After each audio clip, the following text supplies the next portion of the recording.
соҳаи томактабӣ яке аз зинаҳои муҳими таълим ва тарбия ба ҳисоб рафта барои ташаккули зеҳнӣ, ахлоқӣ ва ҷисмонии кӯдакон аҳамияти бузург дорад.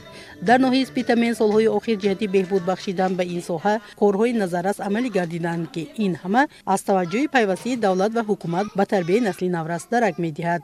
ин аст ки дар ноҳияи Спитамен фарогирии кӯдакон ба муассисаҳои томактабӣ тадриҷан зиёд мегардад. Ифтитоҳи гурӯҳҳои нав, таъсиси марказҳои инкишофи кӯдак ва ҷорӣ гардидани шаклҳои гуногуни таълим аз ҷумла гурӯҳҳои кӯтоҳмуддат барои ҷалби бештари кӯдакон шароит фароҳам овардааст.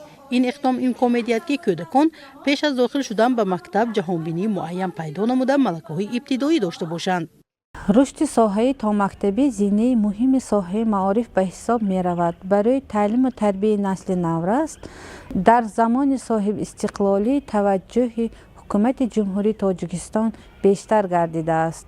дар кӯдакистони мо 100 нафар кӯдакон таълиму тарбия гирифта истоданд. қадами муҳими дигар сохтмон ва таъмири боғчаҳои кӯдакон аст. бо дастгирии мақомоти иҷроии ҳокимияти давлатии ноҳияи Спитамен ва саҳми соҳибкорон як қатор муассисаҳои томактабӣ аз таъмири куллӣ бароварда шуда бо лавозимоти муосир таъмин карда шуданд.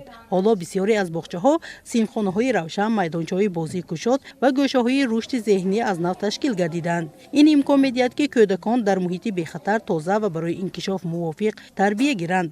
бино ба иттилои масъулини шӯъбаи маорифи ноҳияи Спитамен бо мақсади иҷрои дастуру супоришҳои сарвари давлат муҳтарам Эмомалираҳмон оид ба сохтмони боғча дар маҳалле ки зиёда аз 100 аҳолӣ дорад, имрӯз 2 кӯдакистони нав дар ҷамоатҳои деҳоти Куруш ва Истиқлол бунёд ва як боғча дар ҷамоати деҳоти Хуррамзамин то ҷашни 35-солагии истиқлоли давлатӣ таъмиру аз навсозӣ карда мешавад.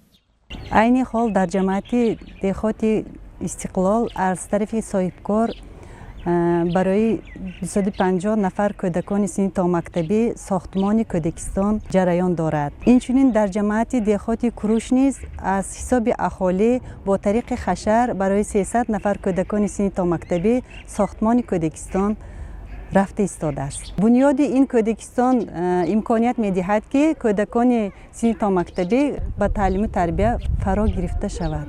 ҳамаи ин корҳо собит месозад, ки соҳаи томактабӣ дар ноҳияи Спитамен рӯз аз рӯз рушд мекунад, зеро инкишофи ин соҳа ба баланд шудани сатҳи маърифати ҷомеа, омодасозии сифатноки насли наврас ва дар маҷмӯъ ба пешрафти иҷтимоӣ таъсири мусбат мерасонад. бунёди кӯдакистонҳои нав имкон медиҳад, ки кӯдакони дар навбат қарор дошта ба таълиму тарбия фаро гирифта шаванд.